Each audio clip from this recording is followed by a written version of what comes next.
Nature Mantra BP sugar thyroid reversal Nature మంత్రతో సాధ్యం. మనిషి అడవిలోని మృగాల నుంచి రక్షణకు ఊరిని నిర్మించుకున్నాడు.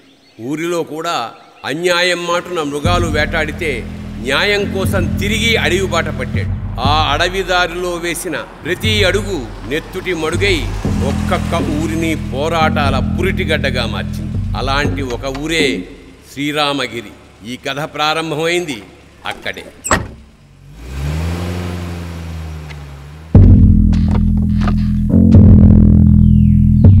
सुबह सुबह दिमाग खराब हो गया रा भाई.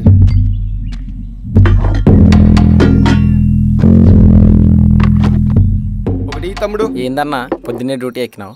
క్రికెట్ సీజన్ కదా తమ్ముడు. ఉదయం 6 గంటలైతే ఫోన్లు మాకీ కనెక్షన్ సరిగా లేదు సావా కొడుతున్నారు అనుకో.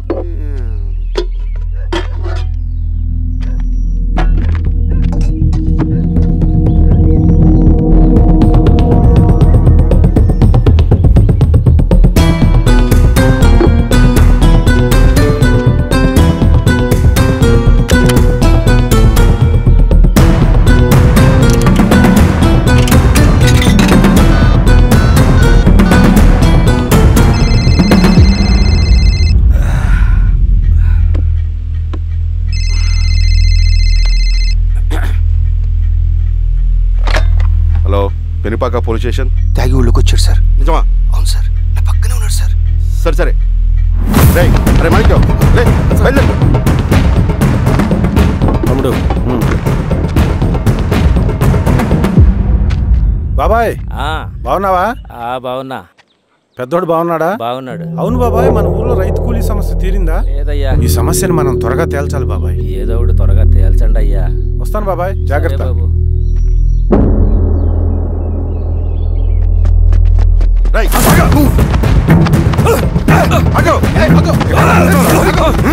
సార్ నన్ను వదిలేయండి. మీరు ఎవరిని చూసి ఎవరనుకుంటారో, నేను సోషల్ వర్కర్ని.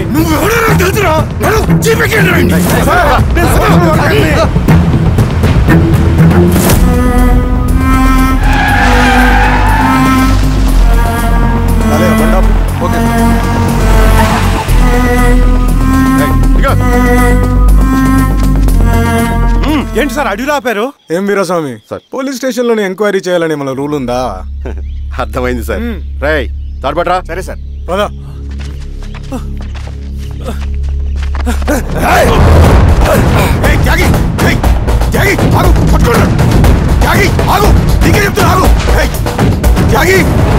చెప్తున్నా నీకు ఆగు. ఆగు.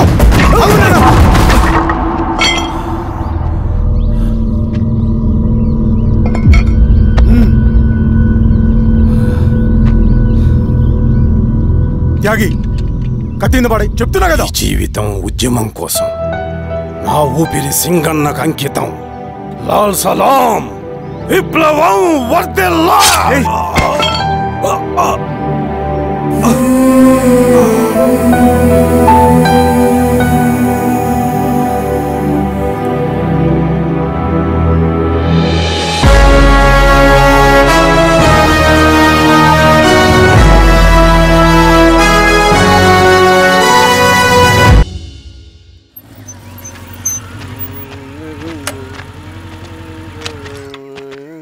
షబీర్ భాయ్. ఏందిరా భాయ్? మా కోనేటి వీధిలో కేబుల్ కనెక్షన్ రావట్లేదు భాయ్. పొద్దునేందిరా భాయ్? లేదన్నా, మేము కొంచెం క్రికెట్ బెట్టింగ్ పెట్టుకున్నాం, కొంచెం వీలైతే చూడన్నా. నేను రాను పోరా భాయ్. అన్నా ఏందిరా?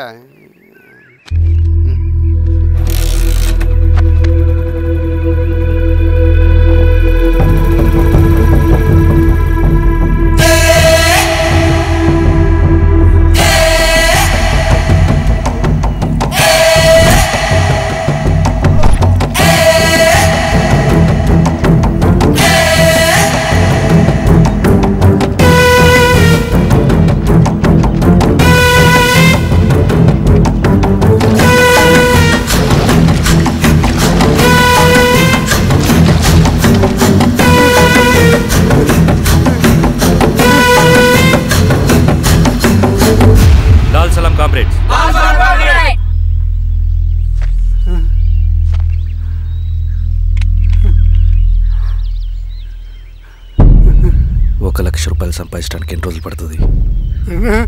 అడిగిన దానికి సూటిగా సమాధానం చెప్పు. 1,00,000 రూపాయలు సంపాదించడానికి ఎన్ని రోజులు పడుతుంది? చెప్పురా ద్రోహి. అదే ఒక విప్లవకారుని తయారు చేయడానికి ఎన్ని రోజులు పడుతుంది తెలుసా? చెప్పురా. ఒక సూర్యగోళాన్ని సృష్టించినంత కష్టమరా. అలాంటి వాడిని ఒక 5,000 అమ్మేస్తావు కదరా.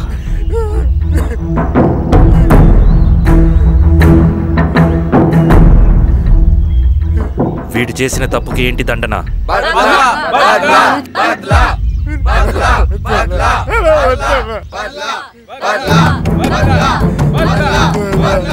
నీలాగా డబ్బుకు కకృతిపడి విప్లవకారుల్ని బలిపెట్టే ప్రతి ఒక్కొక్కడికి నీ చావుకు గుణపాఠం కావాలి.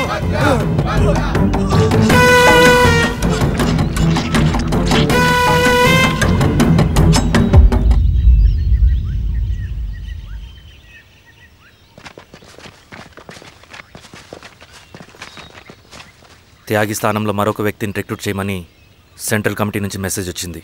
ఆ వ్యక్తే మన కళ్ళు చెవులు. తగిన వ్యక్తిని రిక్రూట్ చేయాలి. అలాగే కామ్రేడ్. లాల్ సలాం.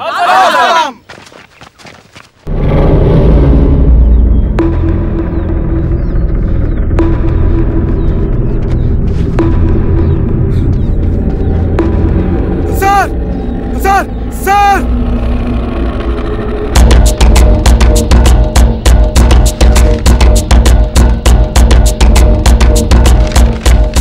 హెచ్చరిక.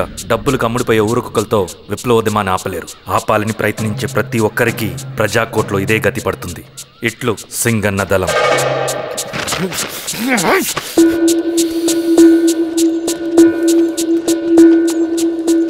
అయ్యా, మీకోసం చెన్నారెడ్డి గారు శేషారెడ్డి గారు వచ్చారండి. కూర్చోమని చెప్పు. సరే అండి.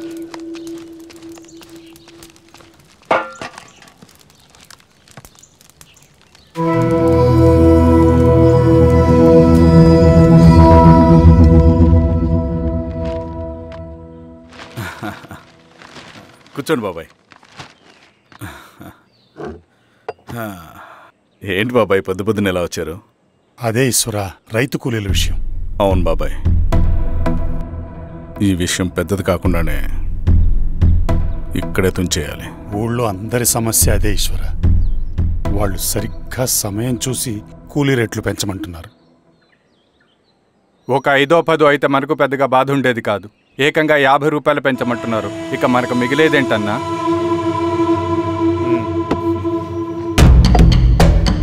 చెరువులోకి నీళ్ళు వచ్చేసరికి జలగలకు బలం పెరుగుతుందంట. ఆ అన్నల అండ చూసుకుని కూలీ నా కొడుకులు రెచ్చిపోతున్నారు. అలా కొనసాగడానికి వీల్లేదు. ఒక గంటకి మీరందరూ పోలీస్ స్టేషన్కి రండి. అక్కడ మాట్లాడి ఏం చెయ్యాలో ఒక నిర్ణయానికి వద్దాం. అలాగే పద.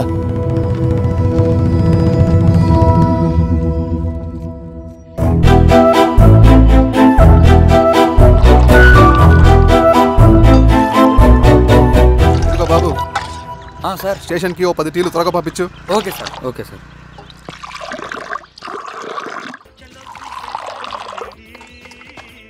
రెడ్డి గారు, బయట ఊరు నుంచి కూలీ వాళ్ళని తీసుకొస్తే ఇక్కడ ఊరోళ్ళు ఊరుకుంటారా? గొడవలకు వస్తారండి. నాకు లా అండ్ ఆర్డర్ ఇష్యూ అవుతుంది. వాళ్ళు గొడవకు దిగితే మేమన్నా వాచమలమా? ఏం చేయాలో మాకు తెలుసు. చుండూరు, కారంచెడు, పదిరికుప్పం, నీరుకొండల్లో ఏం జరిగిందో ఈ ఊర్లో కూడా అదే జరుగుతుంది. మీరు ఇలా ఆవేశపడితే ఎలా రెడ్డి గారు? మీరైనా చెప్పండి ఈశ్వర్ రెడ్డి గారు. ఏం చెప్పమంటావు గిరిధర్? వాళ్ళు ప్రతి సంవత్సరం ఇలా పెంచుకుంటూ పోతూ ఉన్నారు. ఈ సంవత్సరం 50, వచ్చే సంవత్సరం ఎంతని, ఎవరికని వాళ్ళు అడిగిందంతా ఇచ్చుకుంటూ పోతూ ఉండాలా మేము? వచ్చే సంవత్సరం పెంచర్లేండి సార్. సరే, అలాగని వాళ్ళని రాసిమ్మని చెప్పండి, అప్పుడు చూద్దాం. వీరస్వామి, ఆ నరసింహులు గారిని పిలు. సార్. నరసింహ గారు సార్ పిలుస్తున్నారు. నమస్తే సార్. నమస్తే, కూర్చోండి. Sir tea. నమస్కారం. నమస్తే సార్. టీ అందరికీ చూడండి నరసింహులు గారు, మీరు అడిగింది ఇవ్వటానికి వాళ్ళు సిద్ధంగా ఉన్నారు. కానీ వచ్చే సంవత్సరం మీరు కూలీల రేటు పెంచబోమని హామీ ఇవ్వాలి. వచ్చే సంవత్సరం మిగిలిన వస్తువుల ధరలు పెరగవని మీరు హామీ ఇవ్వండి, అలాగే మేము ఇస్తాం. మేము అడిగింది మీ చేతిలో ఉంది, మీరు అడిగింది మాత్రం మా చేతిలో లేదు. వాళ్ళ చేతిలో ఉంది సార్, అంతా అన్నల చేతిలో ఉంది. సార్, వాళ్ళెవరో మాకు తెలియదు. మేమెవరి చేతుల్లో కీలువమనం కాదు. ఇది మా రైతు కూలీలందరం కలిసి సమిష్టిగా తీసుకున్న నిర్ణయం. చిన్న చిన్న అవసరాలకు అప్పులు తీసుకున్న పాపానికి మా భూముల్ని బలవంతంగా గుంజుకుని మా పొలాల్లో మమ్మల్నే కూలీలుగా మార్చారు వీళ్ళు. భూమి మాది, పని చేసేది మేము, పండించేది కూడా మేమే. అవన్నీ మీ పార్టీ మీటింగ్లో చెప్పుకోండి, వింటారు. కూలీ డబ్బులు ఇవ్వడం దయాధర్మం కాదు, మీకు తోచినంత ఇవ్వడానికి అది మా హక్కు. మేము అడిగింది న్యాయబద్ధంగా ఇవ్వకపోతే మీ పొలాల్లో ఒక గింజ కూడా రాలదు. పండిన పంటనంతా కాకులకి గద్దలకి వేసుకోవాల్సి వస్తుంది. ఇక దీని మీద చర్చ అనవసరం. వస్తాం. నరసింహులు గారు కొంచెం ఆగండి సార్, మీరేనా కొంచెం చెప్పండి సార్. కొవ్వెక్కిన ఎండ్రకాయ కన్నంలో ఇరుక్కుందంట. దాన్ని బయటికి ఎలా తీయాలో, కోసి కూర ఎలా వండుకోవాలో మాకు బాగా తెలుసు. పదండి బాబాయ్.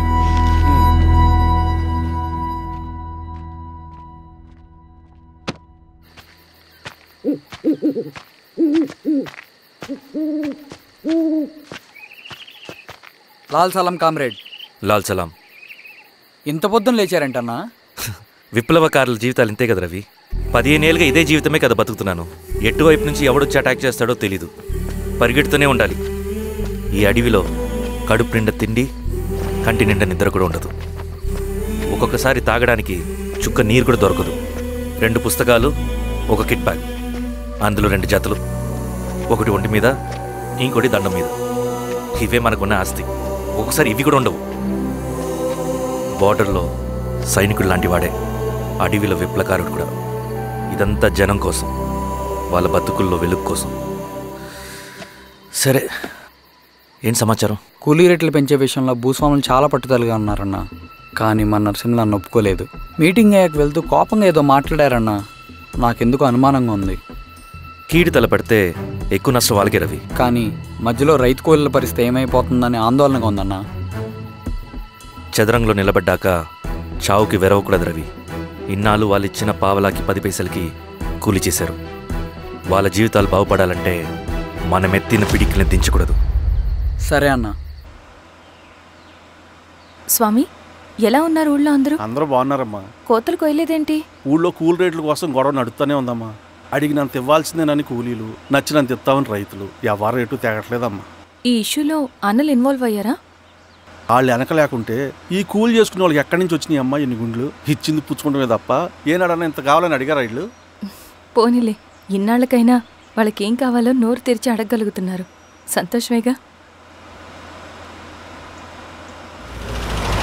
తీసుకుని మీదటైనా జాగ్రత్తగా ఉంటుంది.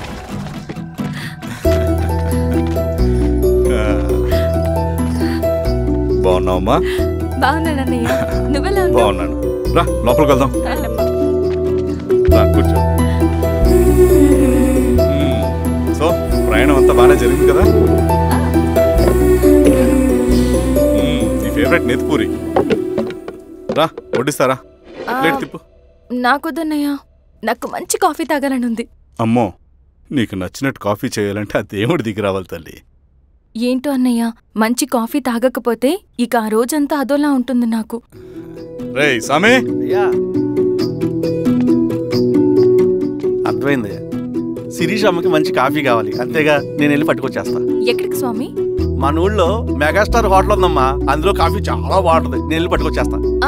స్వామి, కాఫీ అంటే అక్కడికి వెళ్ళి వేడి వేడిగా తాగాలి. నేను వస్తాను పద. అవునమ్మా, అక్కడ నేను కూడా తాగాను, చాలా బాగుంటుంది. వెళ్ళు. థ్యాంక్ యూ అన్నయ్య.